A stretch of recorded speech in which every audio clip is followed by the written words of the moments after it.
मायापुर नाम के एक गांव में शिवाजी करके एक आदमी था। वह एक किराना शॉप चला रहा था। उसका एक दोस्त भी था, कमलेश। जब एक दिन कमलेश और शिवाजी उसके किराना शॉप में कुछ बेच रहे थे, उसी गांव का रहने वाला एक साइंटिस्ट जेम्स वहां पर आया। अरे शिवाजी, मुझे बहुत भूख लगी है, खाने के लिए कुछ ब्रेड और अंडे देना। अभी देता हूँ जेम्स। और वैसे भी आजकल तुम दिखाई नहीं दे रहे हो। क्या कुछ नया आविष्कार कर रहा है या खा पी कर सो रहा है? तुम्हारा मेरे दुकान में कर्जा भी बहुत बढ़ गया है। तुम एक साइंटिस्ट हो, इसीलिए तुमको सब दे रहा हूँ। ऐसा नहीं शिवाजी, मैं आजकल एक नए मशीन करने में लगा हुआ हूँ। अगर एक बार वो हो जाने के बाद मैं तुम्हारा सारा कर्जा एक ही दिन में चुका दूंगा। अच्छा, चलो ठीक है। ऐसा बोलकर शिवाजी जो कुछ भी जेम्स ने पूछा वह सब दे दिया। लेकिन तभी शिवाजी का दोस्त कमलेश को एक डाउट आता है। अरे शिवाजी, ये जेम्स तो कुछ अजीब बातें कर रहा है। क्या तुम्हारा कर्जा एक ही दिन में चुका देगा? मुझे कुछ दाल में काला लग रहा है। चलो रात को उसके घर जाकर देखेंगे आखिर उसका मिशन क्या है। जब कमलेश और शिवाजी दोनों रात को धीरे धीरे से उसके घर के खिड़की में से देखा, दोनों परेशान हो जाते हैं। वहां पर जेम्स एक मशीन को ऑन किया तो उसमें से लगातार बहुत सारे नोटों के बंडल आकर गिरने लगे। वह बिल्कुल जादुई मशीन थी। तभी कमलेश ने बोला, भाई शिवाजी, ये हमारे लिए एक जादुई मौका है। हम आज रात को ही इस मशीन को उठाकर ले जाएंगे। हम अमीर करोड़पति बन जाएंगे। ऐसा सोचकर दोनों उसी रात को उस मशीन को शिवाजी के घर लेके जाते हैं। उसके बाद मशीन को ऑन करते हैं। तब ढेर सारे नए नोटों के बंडल आने लगते हैं। दोनों बहुत खुश हो जाते हैं। अगले ही दिन दोनों कार के शोरूम में जाकर पूरे 2000 के नोटों के बंडल देकर एक एक महंगी कार खरीद के लेके आते हैं। अगले दिन जेम्स और सारे गांव के लोग इनका कार देखकर दंग रह जाते हैं। क्यों रे शिवाजी और कमलेश, कल तक तो साइकिल भी नहीं थी आपके पास, फिर आज से अचानक ये कार कैसा, वो भी बहुत महंगे वाला? अरे ये सब मेहनत की कमाई है। बुद्धू शिवाजी, तुम एक साइंटिस्ट के घर आकर ही चोरी करने के लिए सोचा? मेरे घर में चारों तरफ सीसी कैमरा और सीक्रेट माइक्स हैं। रुक, अभी तेरे लिए पुलिस आती ही होगी। और वैसे भी नोटों पे इंक एक दिन में चली जाती है रे। कुछ ही देर में पुलिस आकर चोरी के इल्जाम में कमलेश और शिवाजी को पीट पीट कर लेके जाते हैं। राम कुमार कमला नगर में अपने परिवार के साथ रहता था। वो बहुत अच्छे गोलगप्पे बनाया करता था। कमला नगर के बाजार में उसकी गोलगप्पे की दुकान थी। उसका काम बहुत अच्छा चल रहा था और सभी लोग उसके गोलगप्पों की बहुत तारीफ करते थे। अरे गोलगप्पे वाले भैया, कल मेरे घर में पार्टी है। 50 लोगों का ऑर्डर दे रही हूँ। कल बहुत अच्छी पानी पूरी खिलानी होगी आपको।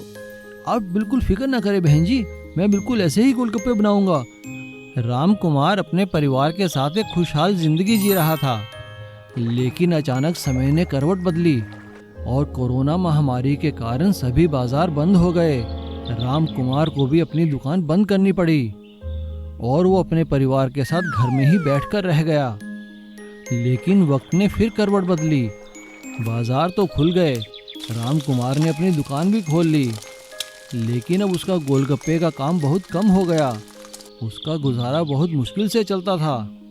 लोगों ने गोलगप्पे खाने बंद कर दिए। अरे क्या बात है बहन जी, आज आप गोलगप्पे नहीं खा रही हैं? क्या करें भैया, मन तो बहुत करता है, लेकिन इस कोरोना महामारी के कारण अब गोलगप्पे खाना मुश्किल हो गया है। लोग साफ सफाई और इन्फेक्शन फैलने के डर के मारे गोलगप्पे नहीं खा रहे थे। राम कुमार रोज परेशान होकर घर वापस आता था तो उसकी पत्नी ने पूछा, बात क्या है, आप परेशान क्यों हैं? क्या बताऊं कमला, लोगों ने गोलगप्पे खाने बंद कर दिए हैं। अब बताओ, मैं अगर हाथ से गोलगप्पे ना बनाऊं तो कैसे बनाऊं?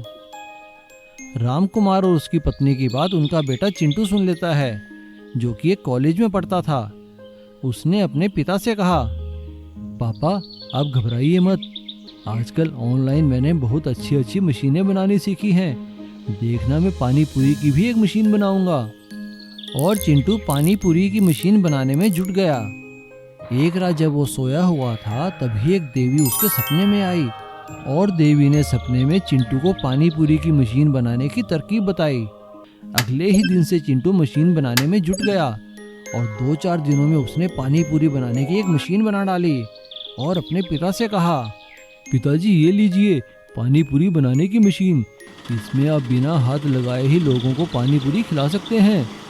क्या कह रहे हो चिंटू बेटा, क्या ये संभव है? हाँ पिताजी, आप खुद ही देख लीजिए।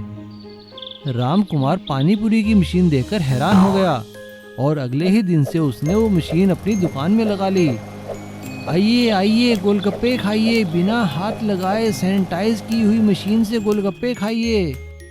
सभी लोग उसकी पानी पूरी की मशीन देखकर हैरान हो गए और फिर से गोलगप्पे खाने लगे। अरे शीला, तुम्हें पता है रामू ने गोलगप्पे की नई मशीन लगाई है। उसमें हाथ का बिल्कुल भी इस्तेमाल नहीं है। चलो चलो, बहुत दिन हो गए, गोलगप्पे खा कर आते हैं। ये तो तुमने बड़ी अच्छी खबर सुनाई। चलो चलो।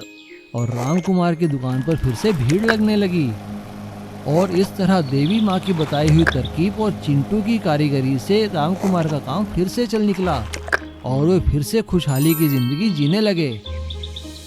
गरीब की किस्मत। रामविलास एक मछुआरा था। वो नदी किनारे अपने परिवार के साथ रहता था।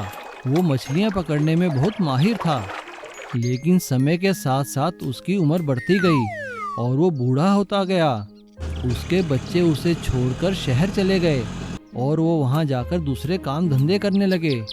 अब रामविलास गांव में सिर्फ अपनी पत्नी के साथ ही रहता था। बुढ़ापे के कारण वो मछलियाँ पकड़ने नहीं जा सकता था। अब उनका गुजारा बहुत मुश्किल से होता था।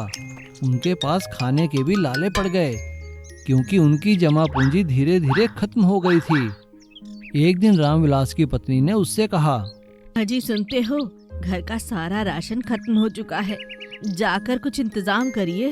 हाँ भगवान, जाता हूँ, कुछ करता हूँ, मांग कर लाता हूँ किसी से या हिम्मत करके मछलियाँ ही पकड़ने जाता हूँ।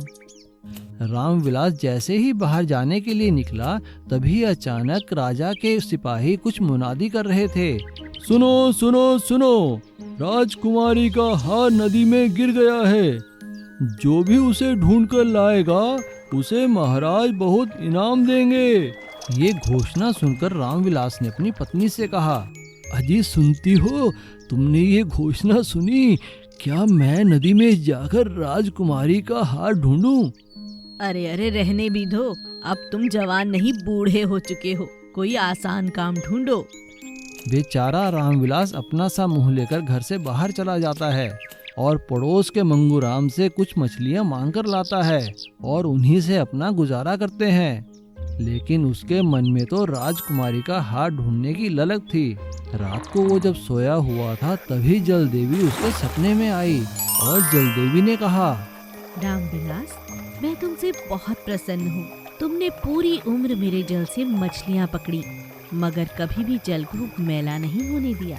इसी बात से खुश होकर मैं तुम्हें इनाम देना चाहती हूँ। इसी नदी के दक्षिण हिस्से में जो मछली रहती है, उसी सुनहरी मछली ने राजकुमारी का हार निगल लिया है। देवी माँ की आवाज सुनकर रामविलास की नींद खुल जाती है। अरे ये क्या, जल देवी सचमुच मेरे सपने में आई थी। ठीक है, मैं जाकर नदी के दक्षिणी हिस्से से सुनहरी मछली को पकड़ता हूँ और हार राजकुमारी को दे दूंगा। रामविलास अपनी पत्नी को बिना बताए जाल उठाकर नदी की ओर चल पड़ता है और वो नदी के दक्षिणी हिस्से में जाकर जाल लगाकर बैठ जाता है। तभी थोड़ी देर बाद सुनहरी मछली उसके जाल में फंस जाती है। रामविलास सुनहरी मछली को बाहर निकालने ही लगता है, तभी सुनहरी मछली उससे कहती है, रामविलास, मुझे मत मारो, मुझे स्वयं जल देवी ने तुम्हारे पास भेजा है। तुम्हें राजकुमारी का हार चाहिए, मैं तुम्हें देती हूँ। सुनहरी मछली रामविलास को राजकुमारी का हार निकाल कर दे देती है। रामविलास वो हार लेकर महाराज के पास जाता है और उन्हें राजकुमारी का हार दे देता है। राजकुमारी हार देखकर बहुत खुश होती है और महाराज रामविलास को बहुत सारा इनाम देते हैं और उसे खेती योग्य जमीन और रहने के लिए घर भी देते हैं। अब रामविलास की किस्मत चमक चुकी थी। अब वो अपनी पत्नी के साथ अपने नए घर में खुशी खुशी रहने लगता है और खेती बाड़ी कर अपना गुजारा करता है।